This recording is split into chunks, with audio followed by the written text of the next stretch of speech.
Olá, meu querido amigo, minha querida amiga. Que alegria imensa receber você aqui. Respire fundo e sinta a vitória. Estamos no dia 103.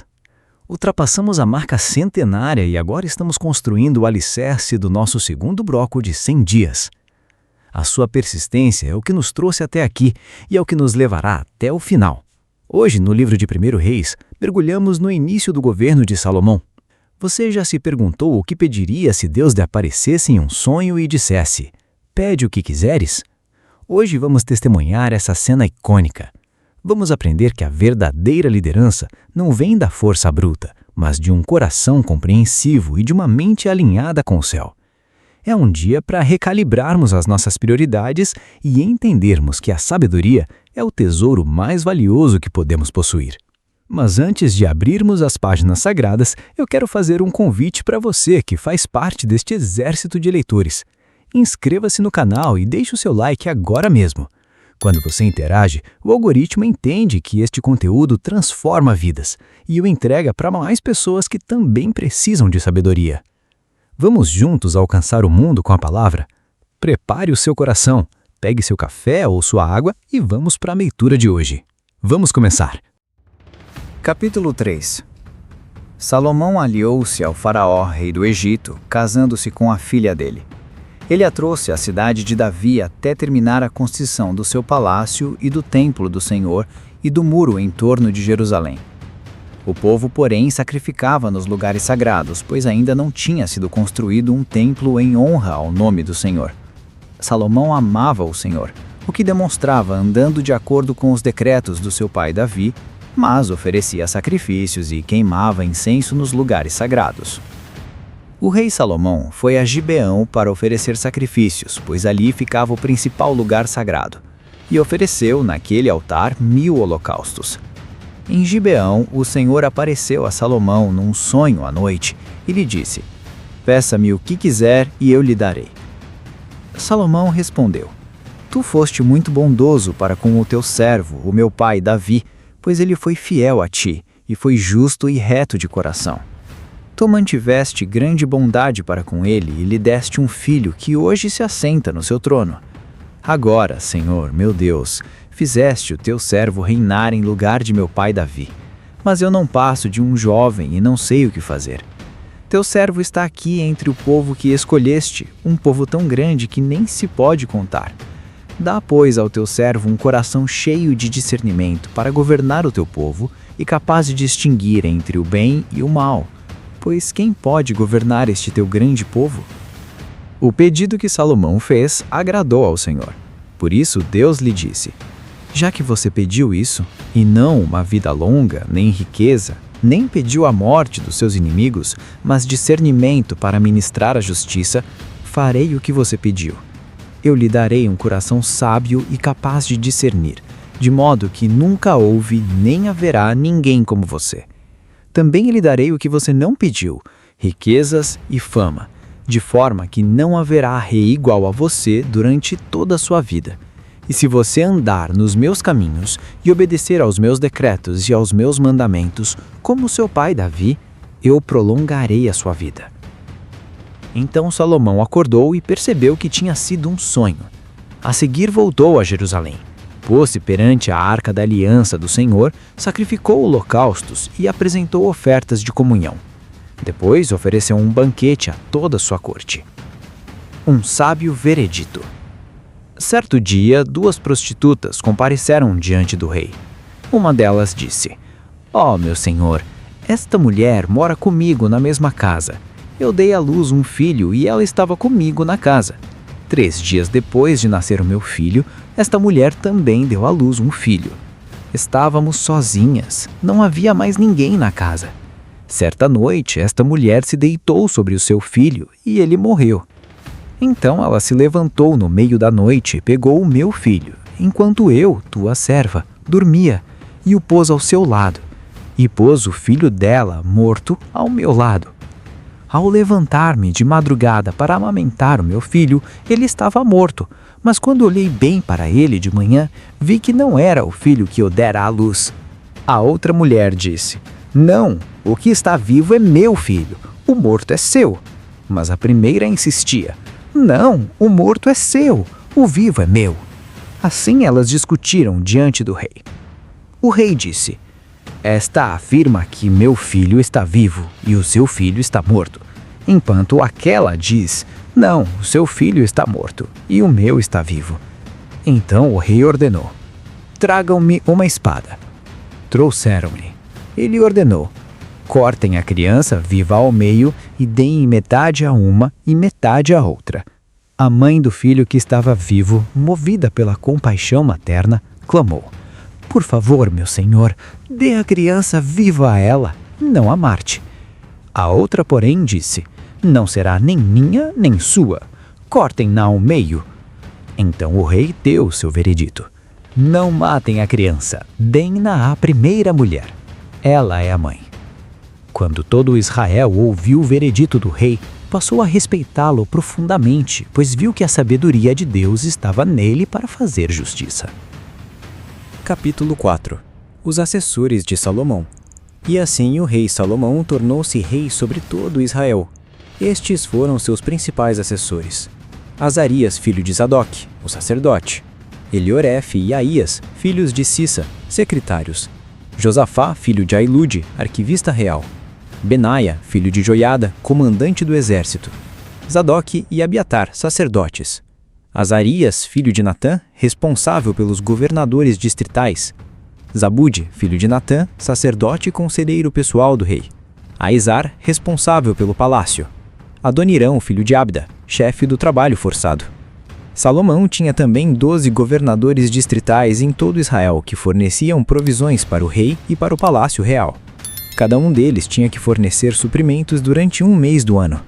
Estes são os seus nomes: Ben-Ur, nos montes de Efraim; Ben-Dequer, em Macás, Salbim, Bet-Semes e Elon-Bet-Haná; Ben-Rezede, em Arubote, Socó e em toda a terra de Éfer; Ben-Abinadab, em Nafote-Dora. Tafate, filha de Salomão, era sua mulher; Baaná, filho de Ailude, em Taanaque e em Meguido, e em toda a Bet-Seã, próxima de Zaretã, abaixo de Jezreel, desde Bet-Seã até Abel-Meila, indo além dos limites de Ioquimiel; Ben-Guider, em Ramonte-Gileade e nos povoados de Jair, filho de Manassés, em Gileade, bem como no distrito de Argobe, em Bazã, e suas 60 grandes cidades muradas com trancas de bronze em suas portas; Ainadab, filho de Idó, em Maanaim; Aimaas, em Naftade. Ele se casou com Bazemate, filho de Salomão; Baaná, filho de Hussai, em Asser e em Bealote; Josafá, filho de Parua, em Issacar; Simei, filho de Elá, em Benjamim; Geber, filho de Uri, em Gileade, a terra de Seom, rei dos amorreus, e de Og, rei de Bazã. Ele era o único governador desse distrito. As provisões diárias de Salomão. O povo de Judá e de Israel era tão numeroso como a areia da praia. Eles comiam, bebiam e eram felizes. E Salomão governava todos os reinos, desde o Eufrates até a terra dos filisteus, chegando até a fronteira do Egito. Esses reinos traziam tributos e foram submissos a Salomão durante toda a sua vida. As provisões diárias de Salomão eram 30 tonéis da melhor farinha e 60 tonéis de farinha comum, 10 cabeças de gado engordado em cocheiras, 20 de gado engordado no pasto e 100 ovelhas e bodes, bem como cervos, gazelas, corças e aves escolhidas. Ele governava todos os reinos a oeste do Eufrates, desde Tipsa até Gaza, e tinha paz em todas as fronteiras. Durante a vida de Salomão, Judá e Israel viviam em segurança, cada homem debaixo de sua videira e da sua figueira, desde Dan até Bersiba. Salomão possuía 4.000 cocheiras para cavalos de carros de guerra e 12.000 cavalos. Todo mês, um dos governadores distritais fornecia provisões ao rei Salomão e a todos os que vinham participar de sua mesa. Cuidavam para que não faltasse nada. Também traziam ao devido lugar suas cortas de cevada e de palha para os cavalos de carros de guerra e para os outros cavalos. A sabedoria de Salomão. Deus deu a Salomão sabedoria, discernimento extraordinário e uma abrangência de conhecimento tão imensurável quanto a areia do mar. A sabedoria de Salomão era maior do que a de todos os homens do Oriente e do que a de toda a sabedoria do Egito. Ele era mais sábio do que qualquer outro homem, mais sábio do que Etã, o Ezraíta, mais sábio do que Ramã, Cacol e Darda, filhos de Maol. Sua fama se espalhou por todas as nações em seu redor. Ele compôs 3.000 provérbios e seus cânticos chegaram a 1.005. Descreveu as plantas desde o cedro do Líbano até o isopo que brota nos muros.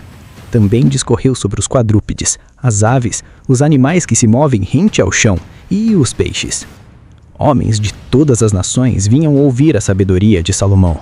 Eram enviados por todos os reis que tinham ouvido falar de sua sabedoria. Capítulo 5.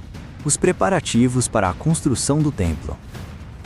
Quando Irão, rei de Tiro, soube que Salomão tinha sido ungido rei, mandou seus conselheiros a Salomão, pois sempre tinha sido amigo leal de Davi. Salomão enviou esta mensagem a Irão: Tu bem sabes que foi por causa das guerras travadas de todos os lados contra meu pai Davi que ele não pode construir um templo em honra ao nome do Senhor, o seu Deus, até que o Senhor pusesse seus inimigos debaixo dos seus pés.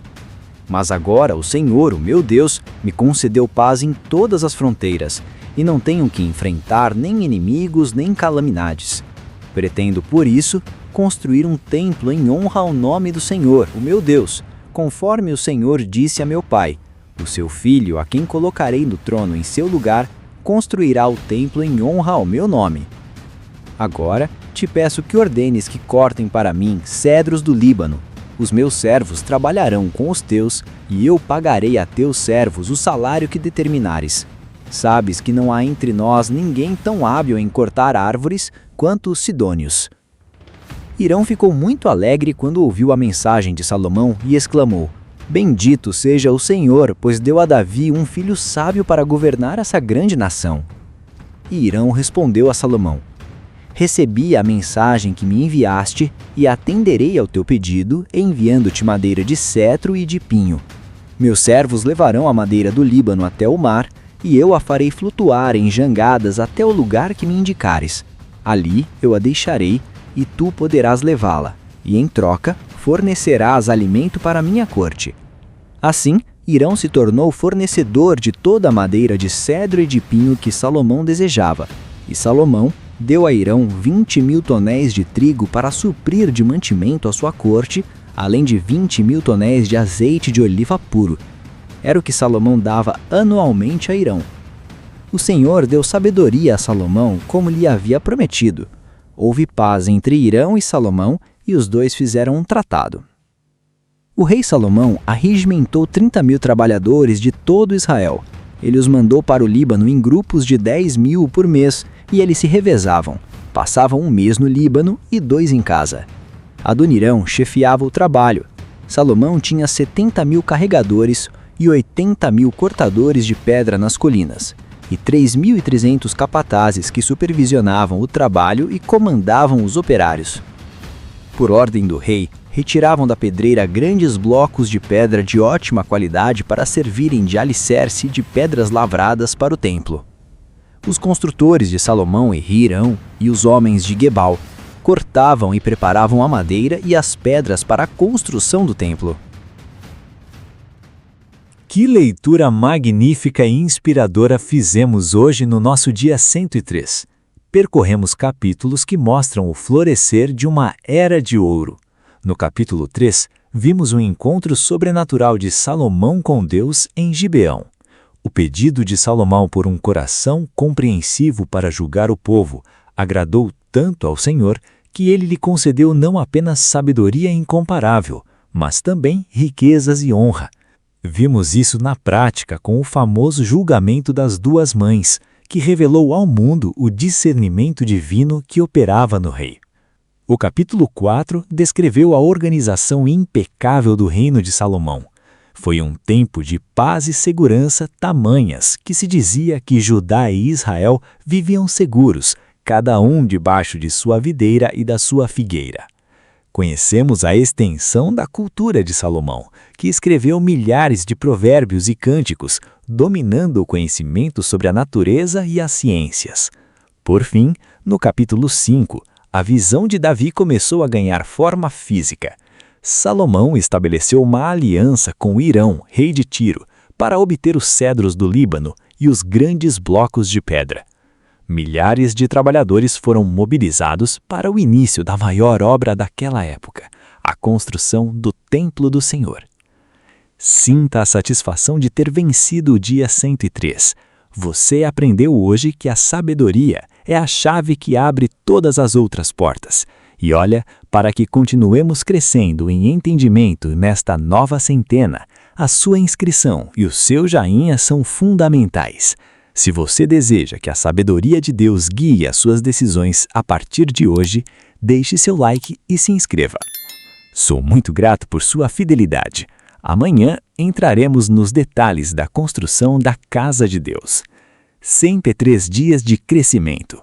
O reino está sendo edificado. Um capítulo por vez, a sabedoria nos guia.